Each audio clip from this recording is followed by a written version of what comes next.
Olá, tudo bem? Sou Felipe Gabriel Schultz e a gente está no nosso Blumenau Talk, o seu programa de Blumenau, onde a gente vai desvendar as curiosidades e os segredos de Blumenau. É a história que ninguém te conta. Então a gente está aqui com a professora, arquiteta, escritora Angelina Wittmann, que vai falar um pouquinho sobre a história da nossa cidade. Boa noite, professora, tudo bem? Boa noite, Felipe. Um prazer estar aqui contigo novamente. E quando me dão oportunidade... A gente conversa, né? E eu deixo, porque a conversa tá boa. Então, assim, ó, quem viu o primeiro programa sabe que a professora já estava aqui para falar um pouquinho sobre a história de Blumenau, a história maçônica de Blumenau, sobre a maçonaria de Blumenau. E acabamos lá na Alemanha, sobre a pobreza da Alemanha, na época onde as famílias vieram povoar aqui a nossa cidade. Então a gente vai falar agora um pouquinho sobre como era, e eu prometi para vocês e vou cumprir, como era a loja maçônica de Blumenau.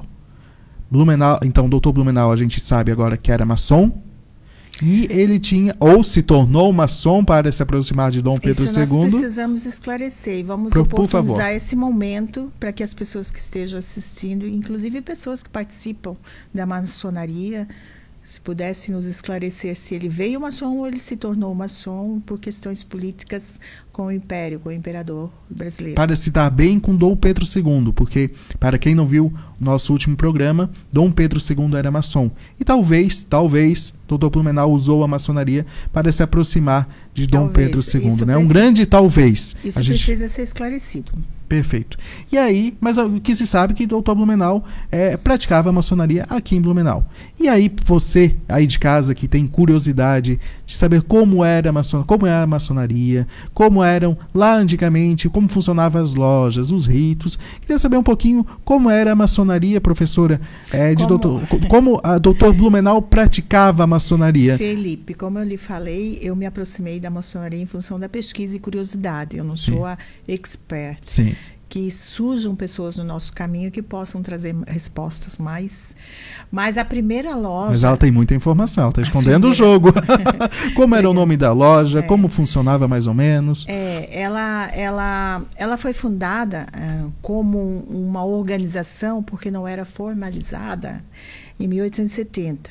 E ela funcionava de uma maneira muito simples, próximo ali à Casa Viana, ao primeiro hospital Blumenau.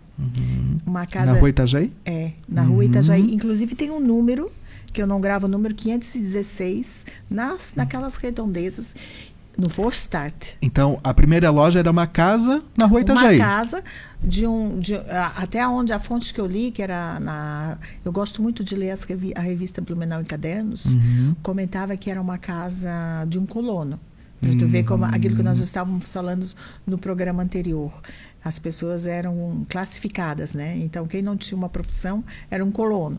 E isso reportava de maneira pejorativa que morava numa edificação em Chaimel. Sendo que as primeiras casas de Blumenau, todas, foram construídas com a técnica construtiva em Chaimel.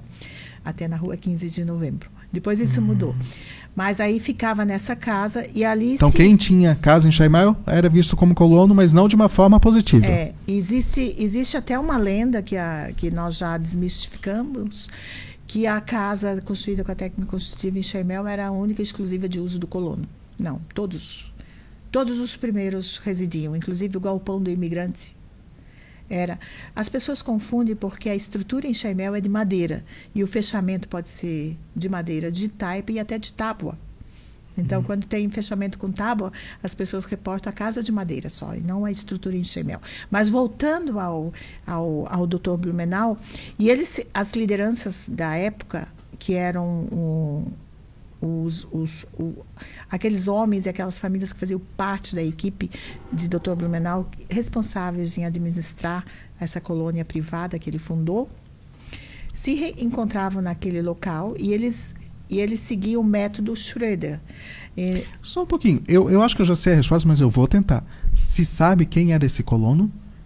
Que a gente sabe, então, que a maçonaria era na casa de um colono. Eu gostaria muito de descobrir.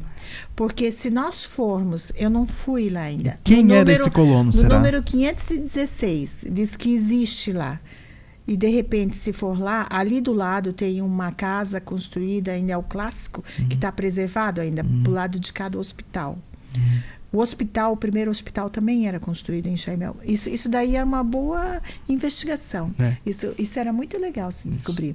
Então, eu ficava na rua Itajaí, no que atualmente ficava no número 500. Então era uma casa 16. simples. Todo mundo vê a maçonaria como um mistério, como algo... Mas então era uma casa. Mas lembrando sempre que essa loja ainda não era formalizada. Então não era legalizada. Não era legalizada. Que ficava ligada com a grande loja de Hamburgo. Era de Hamburgo, eu acho. E aí uma pessoa da Alemanha me corrigiu num texto que eu escrevi para o jornal, o Município, e também está dentro de um outro livro meu, Fragmentos Históricos, esclareceu que ela funcionava de maneira informal pela vontade de manter essas reuniões, mas ela só foi legalizada um ano depois que Hermann Blumenau foi de volta para a Alemanha. Ele partiu de volta para a Alemanha em 1884. Em 1885 ela foi legalizada. Mas ela funcionava como se fosse Zur Friedens-Palme. O que significa? Então, a loja tinha um nome, que é esse nome que a senhora falou. O que significa esse nome dessa loja? Fiquei em dúvida, porque para mim Friends era amigo, né? E, na verdade, é a Palmeira da Paz. Olha só. Acraseado. A Palmeira. Eles eram muito idealistas e eles se reuniam para conversar sobre benfeitorias, sobre ajudar as pessoas. Esse método Schroeder não era aquela coisa mais elitizada. O método Schroeder é um método, como a gente tem método de ensino X, método financeiro Z, a maçonaria tem um método para seguir e o Dr. Blumenau seguia esse método Schroeder, que era o método... Como era esse método? Explica um pouquinho. Eu não sou expert para falar. Sim. Mas era mais mas sabe mais que muita gente. E falava mais sobre a colônia dele, né? Você sabe então que não tinha tantos ritos, não tinha os ritos, a formalidade de outros conhecidos. Por exemplo, Felipe, fizeram essas mesmas pessoas que frequentavam essa loja, também criaram o culto Ferai, que era um tipo de uma sociedade também, mas não era tão secreta, que eles se reuniam também para encontrar métodos, para trazer benfeitorias técnicas para a colônia.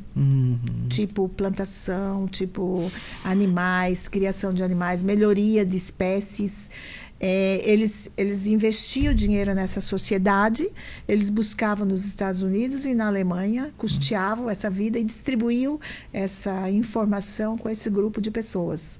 Eu acho muito interessante que os nomes que faziam parte desse culto Ferai... A gente já vai falar sobre isso. E também estavam ali, e nessa loja, que se chama Zur Friedens-Palme, a Palmeira da Paz. Eles também se reuniam para falar sobre a nova comunidade que surgia aqui no Brasil. A gente pode falar que era um encontro de cabeças pensantes, de intelectuais. Para decidir. Olha só. Para decidir o que não acontece nos dias de hoje. E quem, a senhora tem os principais nomes dos primeiros maçons que se reuniam? Tu sabe que eu não gravo, né? Sim, mas por favor. Eu não gravo, mas... Aqui pode tudo. É interessante que o Otto Stutzer, ele foi o primeiro prefeito de Blumenau, ele fazia parte, e ele tinha um diário.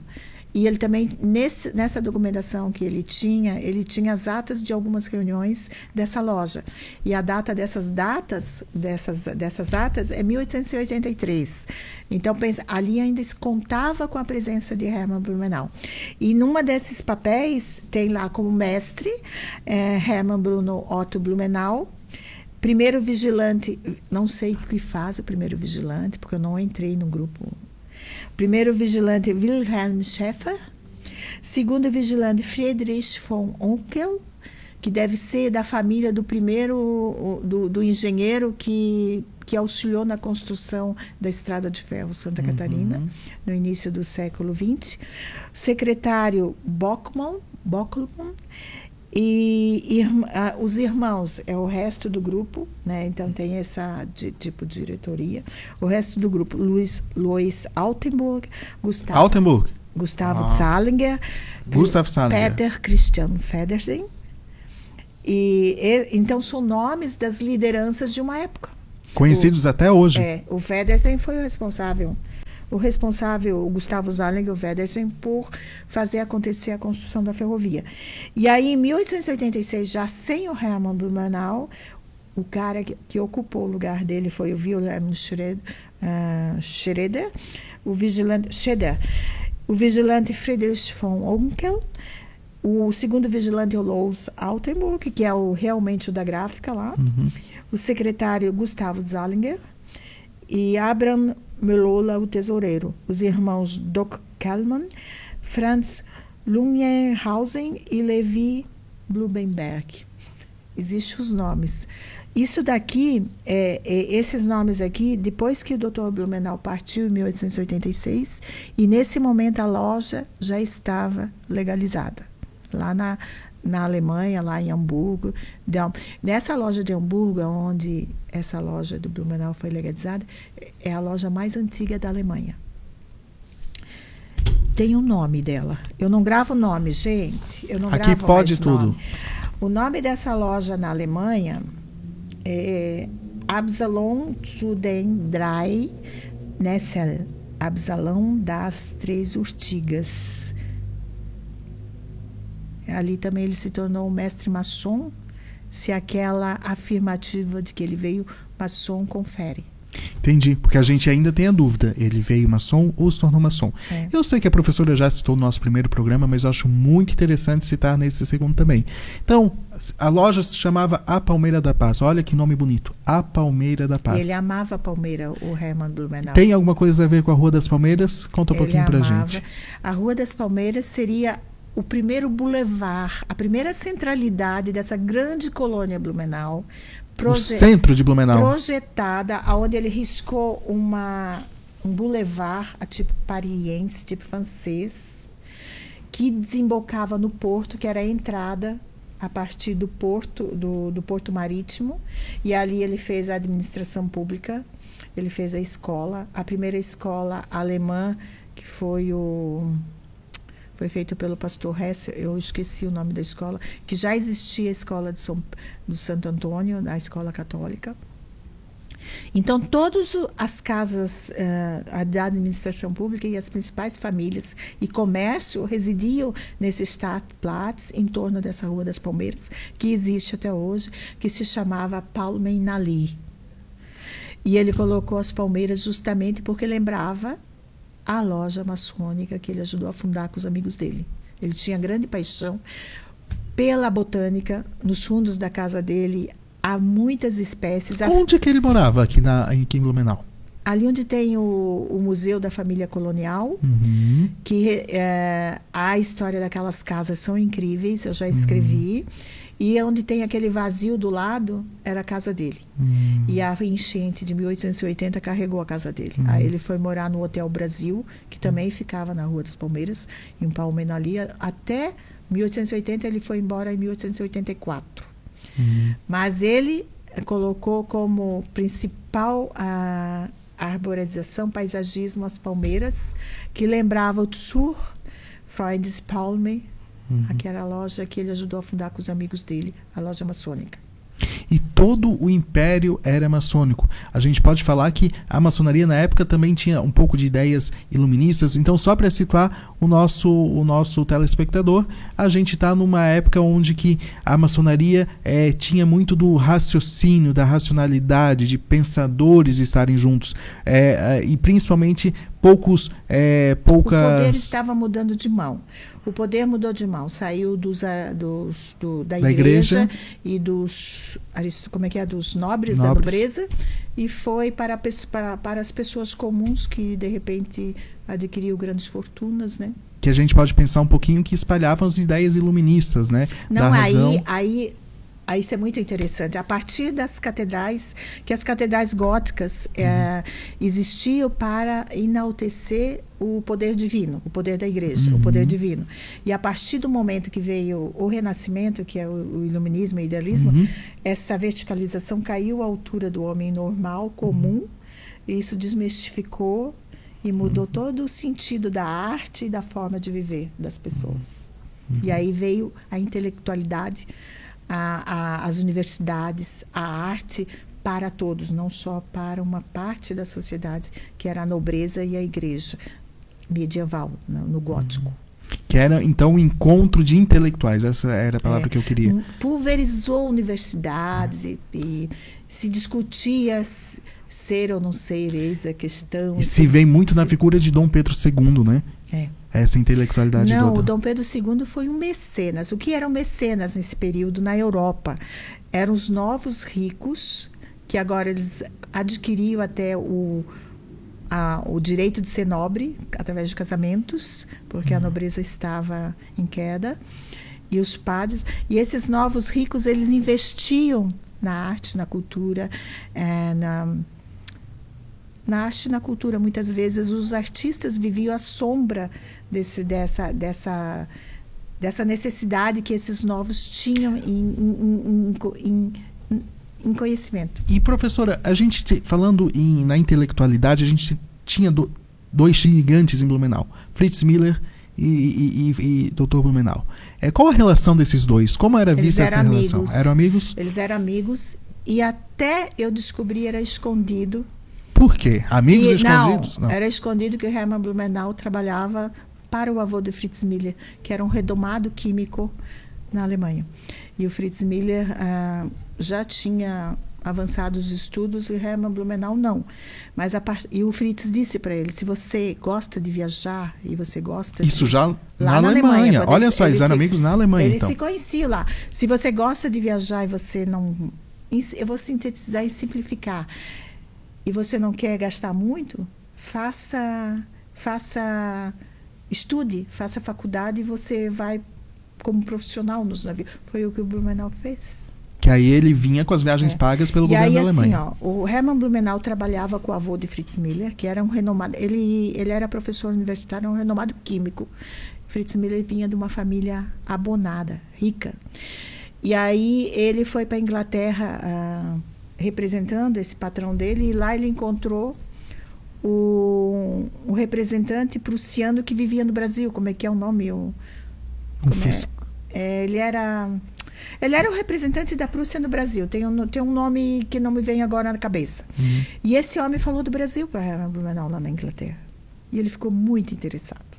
Muito interessado. Mas eu queria voltar ainda para a relação dos dois aqui em Blumenau. Tinha alguma briga de egos? A gente quer um pouco da fofoca. Mas isso é um assunto muito vasto. Blumenau, é claro, convidou Fritz Miller e o irmão dele. O irmão dele foi professor em Salto Weispa. Foi um renomado professor. E aí o Blumenau convidou sabendo que eles... E o Fritz Miller era maluco. Ele era já formado, era a área dele. Ele gostava dessa parte de botânica, floresta e desvendar. E eles vieram, os dois irmãos. E sabe o que me chocou, Felipe? Quando o Fritz Miller chegou aqui com o irmão dele e com as famílias, Hermann Blumenau vendeu os lotes para os dois lá no interior do Garcia, tipo 100 vezes mais o valor do que vendeu para os outros tudo. Por quê? Ele sabia que eles eram de uma família abonada. Uau! Isso eu tirei da revista Blumenau em Cadernos. Começa por ali. E aí, como o Fritz Miller questionava muito, ele não é Fritz Miller de graça, né? Ele quebrava paradigmas. E isso incomodava aquele cara que queria tudo certinho e manter o controle.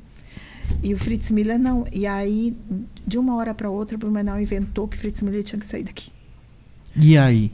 Mandou ele para Nossa Senhora do Desterro. Florianópolis. E chegou lá no presidente da província e disse, eu tenho um professor alemão muito bom aí. Eles estavam fazendo uma escola lá. E aí o Fritz disse, não, eu vim para ficar aqui. Aí ele disse, não, Fritz, lá é bom. E ele fez para o Fritz Miller. Se mudou para Florianópolis. E é o interessante no final dessa história toda. Tem muita coisa. Eu escrevi sobre os dois. Tem muita coisa ali no meio. Mas no final, o Fritz Miller voltou para a colônia Blumenau. Voltou para Blumenau. E o Blumenau foi embora. Para tu ver a diferença dos dois. E ele fez questão de ser enterrado aqui. O único amigo dele que foi no enterro dele foi o advogado Schwartz, que morava na casa que é o Museu da Família Colonial, que ele era sogro. A filha dele residiu ali até morrer e doou isso para o município. que é aquela casa bonita lá da família colonial. Esse Pedro Schwartz foi o único que estava no enterro dele antes dele partir, e ele contou, eu li num texto também, que o diálogo que eles tiveram. Eu não quero ninguém aqui. Nossa. Fritz Miller falava, não quero ninguém. Tá tudo escrito. Eu tirei, a minha memória não me permite resgatar isso nesse momento, mas ele, a exemplo de Hans Geiger, que queimou todas as músicas porque ele foi meio que enganado ali no Teatro Carlos Gomes, aposentou ele na Mar, e aquilo foi tudo o trabalho dele com a equipe. Ele queimou todas as músicas. Fritz Miller também não fazia questão de deixar o trabalho para as pessoas que ficavam aqui, que ficaram. E aí, deixa eu te perguntar uma coisa. Essa briga, existia uma briga de egos de eu sou mais importante ou não? Ou era mesmo, o início mesmo Não. era o espírito interessante. crítico do Fritz Miller, Não. tipo, não vou aceitar isso aqui, não vou aceitar isso ali, o porquê? Herman Blumenau era muito metódico. Várias pessoas falam isso, do perfil dele. Tá. E ele era o dono do pedaço, né? Então ele não admitia ser questionado. Ele tinha uma personalidade muito difícil. E de certa forma o Fritz Miller também não. Para tu ter uma ideia, ele estudou medicina e ele não continuou o curso. Ele podia ser um médico. Fritz Miller, por causa de um juramento, né? Por causa do juramento, ele disse: eu não vou jurar. Isso, ele era ateu. Então, na hora do juramento, ele fez todas as aulas e na hora de juramento para se formar, e aí ele não ganhou. não fez o juramento porque tinha que se jurar perante a Deus. Isso? Esse era o Fritz Miller. E isso incomodava o cara que queria tudo correto, certinho, sob controle. Que era o Dr. Blumenau. Que era Herman Blumenau. E então, mas essa personalidade do Fritz Miller é que fez com que ele avançasse. Eu gosto disso. Eu admiro ele. Eu vejo ele descalção lá, com aquelas calças amarradas na canela. E batendo foto pro Darwin, né? Eu acho incrível isso, eu acho fantástico. E o Herman Blumenau é aquela pessoa da sociedade que quer as coisas tudo no controle. Mas não quer dizer que havia conflitos, havia diferentes formas de viver. Pensamentos. É. E esses pensamentos causaram uma certa E ruptura. de certa forma, Herman Blumenau usou o Fritz Miller para vir para cá, porque sabia que ele era abonado, precisava de imigrantes, precisava de gente para morar aqui. Só que o tiro saiu pela culatra porque o Fritz Miller não se curvou da sociedade imposta pelo Herman Blumenau. E ele foi para Florianópolis. Aí, quando ele estava em Florianópolis, a escola lá começou a implicar com ele porque ele era alemão e colono. Aí, os filhos das famílias abastadas lá achavam um absurdo que os filhos deles estudassem com um colono. E aí, eles acharam uma forma de acabar com a escola alemã. E o Fritz Miller disse: não, ele era uma pessoa informada. Não, eu fiz um concurso, eu sou concursado. E aí o Estado ficou no impasse. O pessoal lá de Florianópolis ficou no impasse. Aí eles falaram: então você vai ser o botânico do Estado, da província. Foi um momento que ele começou a pesquisar a flora, a fauna, a paisagem, começou a escrever, começou a trocar, começou a mandar material para Darwin. Foi esse momento aí. Ele morava lá na Beira-Mar Norte, se eu não me engano. Eu não tenho certeza. Inclusive que a foto dele ali, que ele tá pendurado numa árvore, todo de calção, era uma foto para Darwin mesmo, né? Olha só. Eu acho incrível a personalidade do Fritz. E agora eu vejo toda uma homenagem para ele, disputando: o Fritz é nosso, o Fritz é de Florianópolis. Isso não interessa. Era na época que interessava. Isso. Ele foi humilhado na época dele aqui. E tem essa história, realmente ele não queria que os trabalhos ficassem em Blumenau antes de morrer? As pesquisas dele? Isso, eu sei que eu falei, mas eu não tenho a certeza. Mas eu tenho o texto. Gente, está tudo no meu blog. É só botar no Google que depois vocês a gente encontram. vai falar um pouquinho. Porque ele teve esse diálogo com o amigo dele, o Schwartz, que também era um advogado envolvido com a cultura local muito forte. E ele foi o sogro da moça que... eu não me lembro. Ele era parente da moça que doou isso para o município, aquela casa linda lá. A mais antiga da colônia Blumenau, 1856. Era dele. Eu não tenho certeza, mas está lá escrito. A minha memória não guarda mais informações. Entendi. Mas muito interessante essa ruptura entre os dois, né? E essa briga dos dois. E não era só entre os dois. A sociedade blumenauense toda. Tinha jornais aqui em Blumenau. Tinha uns que defendiam o Miller, outros metiam. Ele foi vereador, ele foi um monte de coisa aqui dentro. Só que a sociedade de Blumenau predominante, eles não aceitavam muito. Tu sabe que quando tem uma sociedade que impõe uma forma de viver e o líder diz que tem que ser assim, o pessoal vai tudo atrás, assim. E ele aqui, ele não obedecia, não. Então, ele foi muito humilhado. Porque ele não se enquadrava naquele formato. E aí, de repente, hoje eu vejo tudo... Eu até converso com amigos próximos da pesquisa. Eu não aceito muito isso que fazem hoje. Parece que é para pegar o que ele foi valorizado lá fora. Ele tem vários honores. Ele ganhou muitos diplomas em várias universidades. E aí aqui ficou só na humilhação. E agora tentam meio que... Ele viveu aqui. Sim. Professora, muito obrigado pela sua presença. Quero que prazer. um pouquinho a professora fale um pouquinho sobre o seu blog rapidamente, sobre o seu trabalho como uma arquiteta, professora, tão curiosa, acho que é acima de tudo, né? Fale um pouquinho para os nossos telespectadores. Vocês viram que a minha mente está falhando, né? E nós vamos embora. Então, o olhar nosso, as minhas respostas a partir das minhas buscas, eu tenho que deixar escrito.